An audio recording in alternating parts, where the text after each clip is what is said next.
Hey folks, welcome to another market update. I'm Joe from JCS-Charting, and I would like to start off with a few statistics concerning the S&P 500. This one here I posted about 5 weeks ago on X.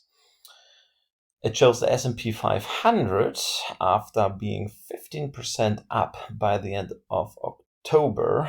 There's statistically an 81% probability that the November is going to be green. Well, we ended up being flat after a 4.5% decline, and December has still a 71% probability of being green. Both together have actually a 95% probability. And in that video, I'm trying to show you more statistics why the first week of December is most likely to be negative, but then the end of the month should end up in the green. We also have a look at the DAX, the NASDAQ, a few cryptos, gold and silver. Let's hop into that.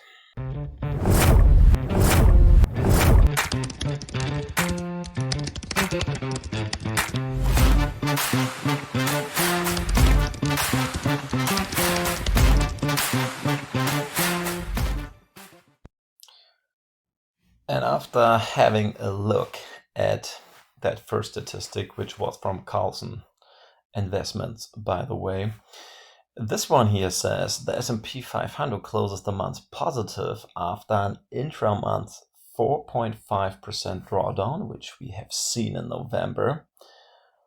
The likelihood is 79% that we get an average return of 1.88% a month after. 2 months after, we have still a 71% probability with an average of 3.34 in the green. And now let's have a look why I think the S&P is most likely to decline in the first week. There are also a few astro cycles leading us into that opinion, but the statistic here, it's by the way from Zubro Trade. This is an X account. It's the equity put call ratio. Whenever that fell below 0.45, the average after a week is minus 1.09%, and to be positive, the probability is 24%, which means 76% probability that we end up lower after the first week of December. Still the same source where I got the data from, and this one here says when the S&P rallied every single day during the Thanksgiving week, and this is what happened last week, a day later, which is Monday, has an 83% probability of having a negative day. The average is 0.82%. And day 2, day 3, day 4 after have still a 67% probability of closing in the red.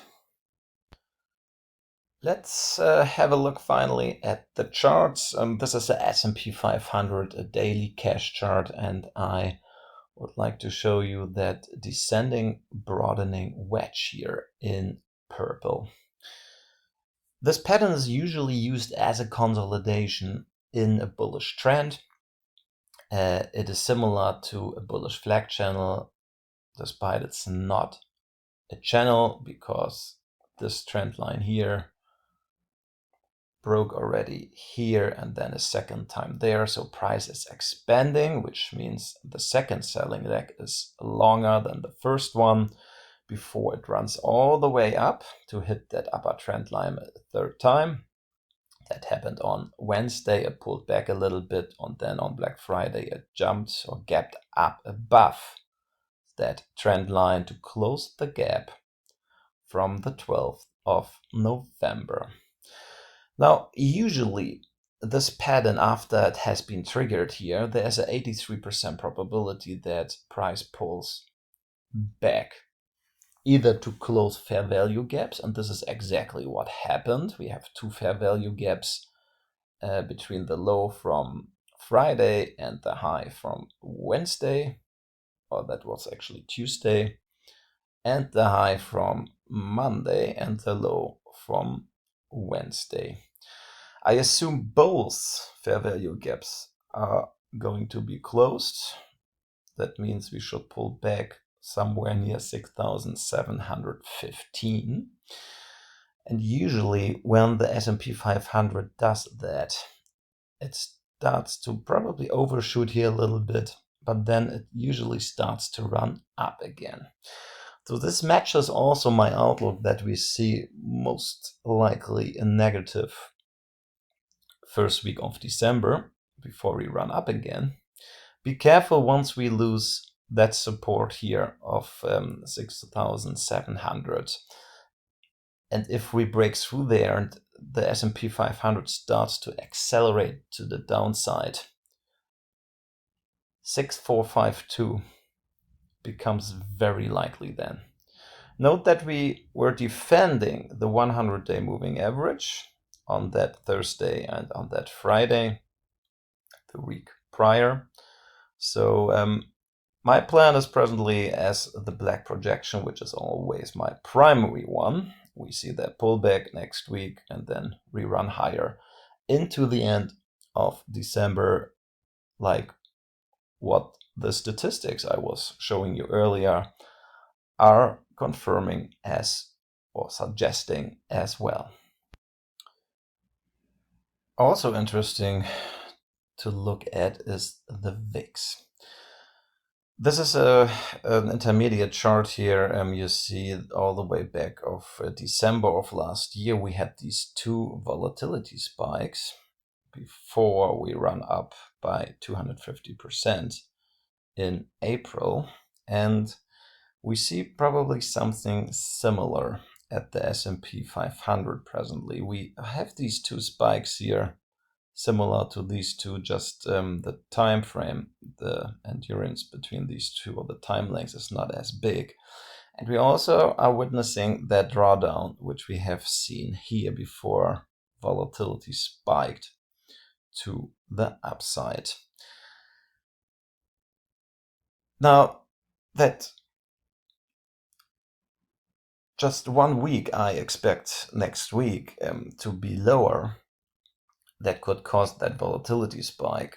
I don't assume we are going totally nuts. I assume we see a bounce and we're heading lower after into December. Before we could possibly see something like that, but I assume that this spike is holding on for a bit longer into 2026. We have adjusted that cycle here, the blue one, which also suggests a cycle low in the last week of November. We had to shift that a little bit to the right. So this one here also suggests that we probably see another spike, probably a lower high here, and then we run down into our December rally before something bigger is going to happen, probably in the first quarter of 2026. And the last chart of the S&P 500 is here an H4 time frame. It's the JFD indication, and this chart actually made me worried a bit after we bounced from the red 127% on the dot, by the way, once again. I was a bit in doubt that this low is going to hold, because most of the time the 127% is not a turning point. However, there are exceptions, as you can see, and that wedge here, that blue Elliott Wave wedge, fired all the way up. It broke out of the upper trend line, and I started to take profits once we were hitting the first minimum target. So I actually had a nice run up here at the S&P. I'm flat presently. We have hit, by the way, all the minimum targets of that green sequence, and we have a magnet already at 6868, which we most likely see on Monday or into Tuesday, which also means we hitting that, or we should hit that green target line. And after being hit, I would be careful with long positions. I probably try to build up a short position once we are somewhere near here and try to hold it into the end of next week. The NASDAQ 100 has the same pattern as the SP 500 on the H4 time frame. It's also the JFD indication. We have that in blue here, that bullish wave wedge, which fired. This one here went exactly as I projected for my members 10 days ago. We were triggering 24,473 right here. Then we had that large bounce. I told my members this is most likely a dead cat bounce because these targets have been triggered. We missed out the second target by a little bit at 23,793. But still, that projection worked almost perfectly. We were hatching actually because we went in early a bit. We went in long a bit too early. We were hatching, took the hatches out here, and then I took in my profits at the green 127% at 25,240. So that was also a nice run up. We cashed out our positions. However, I still assume we run higher into Monday probably, and we probably have an intraday reversal, or we run up before the cash session, before a reversal. That green target line lies around somewhere 25,661.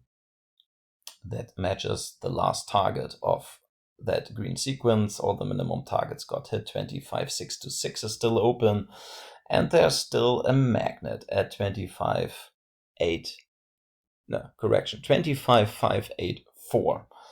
And once we are there, I also would be very careful with long positions. If you still have them, it's never too late to cash out a bit of that or start to hedge those before we could probably consolidate into the end of next week. And a closer look into the NASDAQ weekly chart. It's a cash indication this time. This is a very big chart which goes all the way back to these all-time highs on November 2021. And it is a potential rising channel. We have these two touches here at the lower part, and there is still a touch at the upper boundary missing, somewhere near 27,300. And there's also a green sequence we talked about. I think I gave you that even on X or in my previous videos. Members know about 25,534. This was a trigger for higher. These are the min targets between 26,707 up to 27,586, which matches that upper boundary of that channel. And once we hit that upper boundary, there might be a bigger correction due after that run we are experiencing since these April lows. There's still a pop gun pullback at 19,447. This one stays open and remains valid as long as there's no weekly pop gun created. And so far we haven't seen a new one. So this target remains open, and this also matches my outlook for 2026. And we stay on the weekly time frame. We have a look at the Dow theory, industrials at the top, transportations at the bottom. And this is here quite interesting what happened here last week. We talked about in my previous update about that purple divergence which blew up because the transportations are printing new highs here compared to these highs out of July. So that divergence, that negative divergence blew up. There's still that huge negative divergence shown in red here since November of last year. And once we change the time frame, give me a sec, I switched into the daily. You're seeing that the transportations out of a sudden are leading and are printing already new highs compared to the highs from the 12th of November, while the industrials are lagging behind. There's at the moment a negative divergence compared to the highs from the 11th and 12th. The industrials haven't broken those, but most of the time the transportations, when they lead, they actually lead the direction for a certain amount of time for an intermediate trend, which could last up to 3, 4, even up to 5 weeks. So this is actually a buying signal. Even we have that divergence whenever the transportations start to lead the overall markets. And we're looking at the smaller time frames of the Dow Jones Industrials. This is a JFD indication. It's an H4 time frame. The Dow was the only one printing new all-time highs on the 12th of November. And then we saw a sudden sell-off with all other markets. And the Dow Jones was one of those who triggered that red sequence to the downside with 1, 2 candles here to the downside, and then it reversed. As the NASDAQ and the SP 500, all the minimum targets of that green sequence has been hit on Friday. The 138, the green 138% or the green 161% are usually reversal points, at least for consolidation. So the Dow Jones was breaking those levels. The Dow Jones, I have to say, is not as precise as the S&P or the NASDAQ. So it likes to overshoot, and it doesn't run as clean. So either we see here a pullback starting on Monday, or even a bit higher into the 161%. I'm still uncertain if we run lower at the Dow Jones to see a second selling leg equivalent to this one here. This was here already a 5-wave impulse to the downside, and usually there's a second leg associated with that. So this one here actually looks a bit different than the other two. So yeah, I'm flat here at the Dow Jones for a couple of weeks. Haven't been in any longs or short positions so far. And this is a DAX weekly chart. It's etc. the cash indication, and as you can see, I have highlighted that in yellow. And this is since the beginning of June. Sideways motion, which means we are going nowhere since then. We have a little spike out here with that all-time high, and we had that little spike here to the downside the previous week. But nothing really happens here with that sell-off. We are well within that range again, and we are actually very close to a cycle low here in December. That means that low here qualifies already for that weekly half cycle. It would be better to see it, of course, closer to that line, but it qualifies within 3 weeks. So we have a boundary of that yellow range. The downside boundary is somewhere near 23,000, let's say 23,100. If that breaks, and we have a weekly close below, the 100% duplication would be all the way down to 21,500. And if it breaks up, we have the trigger would be at 24,000, I'd say 24,700, so just a little bit below the all-time high. There's a potential move all the way up to 26,300. And this is a daily chart, etc. cash indication again, and I removed that flag channel and replaced it by showing here in the red with these dashed lines, a broadening top formation. That means we have a high, we have a low, we have a higher high, a lower low, and now there's a higher high missing. Why do I think this is actually possible? Of course, most of the time not in a straight line up, but just considering the daily chart, we have that red sequence here, and it hit all the minimum targets down to 23,017, and we didn't trigger below 23,016, that purple sequence, for further to the downside, because the daily close was actually above that trigger. And since then we are running up in a kind of vertical move like the US markets. We left a quite large fair value gap here on the daily behind, but there are, as you can see, plenty of fair value gaps still waiting to be closed, 3 of them, and they are all to the upside. The trigger for that formation, for that pattern to be activated, is somewhere around 24,900. Just there, that we have talked about that. And this is H4 time frame, the JFD indication, and this one was also a little bit misleading for me. We still had a 1, 2, 3, 4, 5 of that sell from 24,500 all the way down to 22,893. That was a decline of 1,600 points, and then DAX started to run up. It triggered here that sequence on this time frame, and also that purple trigger on the left. However, we kept running all the way up.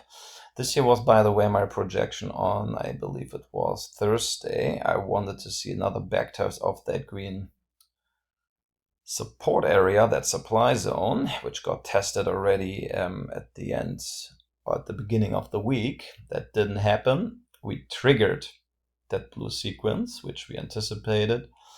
And usually after such a big trigger of that blue sequence, there's a pullback, which never came. And this is actually showing pure strength. It just backtested that blue 100% and kept running higher. So 23,919 up to 24,008 are the minimum targets, and they should be hit very soon at the beginning of the week, I assume. And even 24,200 is possible if the blue 138% doesn't reverses and runs higher. We have talked about that gold chart in the past, and it worked out, I would say, almost perfectly. It's a daily chart here. We saw a 78% rally from the end of 2024 into April, a small decline, and then we saw a 40% rally into the end of October, and we saw another almost 12% decline within a short amount of time. And we were right in the time frame of a suggested cycle. And that blue sequence triggered here earlier with that breakout. We were buying these lows. We keep on holding these lows. I was cashing in a little bit on Friday, which I bought also. I rebought a few positions right here. Still holding them, but my large positions are still from these lows. From that, my understanding, a new primary cycle bottom. The minimum target range is between 45.90 up to 46.90. Even the last target is at 5,000, and I don't think this is going to be the end at gold. And a quick look at silver on the daily chart. By the way, our H4 and H1 analysis worked out perfectly. Members are being very happy on gold and silver lately. And this projection, he has already a magnet at 59.82. And most of the time after such a big trigger, there's a pullback associated with it, which I assume is going to be the case. And then we run higher within that green sequence. Remember that I keep telling that my members, silver got catching up to do compared to gold, or in relation to gold. The ratio is going to be at one point, and we're talking about in a few years, back to 1 to 10. We had a ratio of 1 to 100, and I assume this is going all the way back. So the potential for silver catching up to gold is very, very high in the next few years. So that might be actually the better investment than gold still. Bitcoin on the daily chart has two problems. The first problem is that trigger here of that red sequence, it triggered for lower for these targets down here, 75,100 up to 79,000. The reversal was very close to the new moon, which has a relation to Bitcoin quite often. And there is a bullish phase starting now. And these bullish phases, they worked out quite well in the past, as you can see, except the last one, which was completely negative.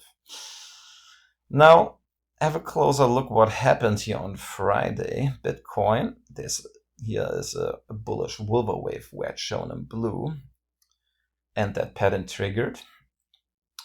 It went to that lower trend line and it rejected quite intensely here with a complete reversal on the daily close.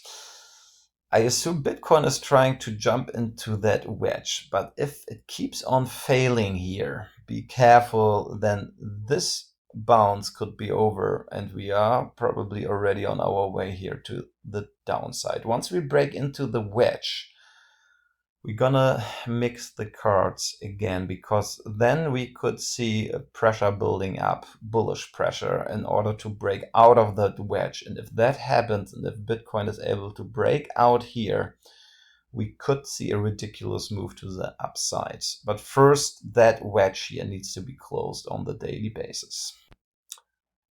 Probably most people are going to laugh when they see that here at Ethereum on my daily chart. I want to tell you what I think. First, have a look at these bottoms we have seen here and also seen here. They started off pretty slow before they started to accelerate out of a sudden. Now we're seeing that very slow start once again. We did not trigger below 2704. So as long as that here stays above 2704 on the daily close, Ethereum is good to go to the upside. We have seen a very clean retracement from that low here in April to the all-time high of 61.8%, which has a bullish nature. This is a normal bullish correction after such a bullish run. Also, this can be seen as a large ABC. This was more or less a flat correction, a running flat, and then we have seen a zigzag to the downside with an impulsive nature. And now that run we have seen from April to that all-time high, I just duplicated that to the upside. These could be our targets very soon. I assume somewhere near 6,000. And this one here goes all the way up to 6,300. Could be the case for Ethereum on a longer term perspective. And this is my last crypto asset, Solana, also on the daily chart. We have hit all the minimum targets, not all the minimum, the first minimum target here, the red one, 27%. It doesn't like to be turning point, to be honest. Most of the time we see the 138%, but we were right in the time frame here of a cycle low. We are approaching a new one, but this would mean we are crashing all the way down within a short amount of time at the beginning of December, meaning next week. Of course, that is a possibility. If that happens at Solana, 114.44 is going to be a very, very big buy, in my opinion, if that happens, unless it runs straight up here and negates that suggested cycle low. Yeah, almost half an hour. I'm done for today. I hope you liked the content. I would be happy if you leave me a like or a nice comment, or if you visit my website at www.jcs-charting.com. You can subscribe there for one of the two memberships. It's a great community. You get much more details than what I post on X. And yeah, most members appreciate that and are very happy with what they get. I wish you a nice remaining Sunday, and yeah, I see you probably next week. Thank you for watching, and bye-bye.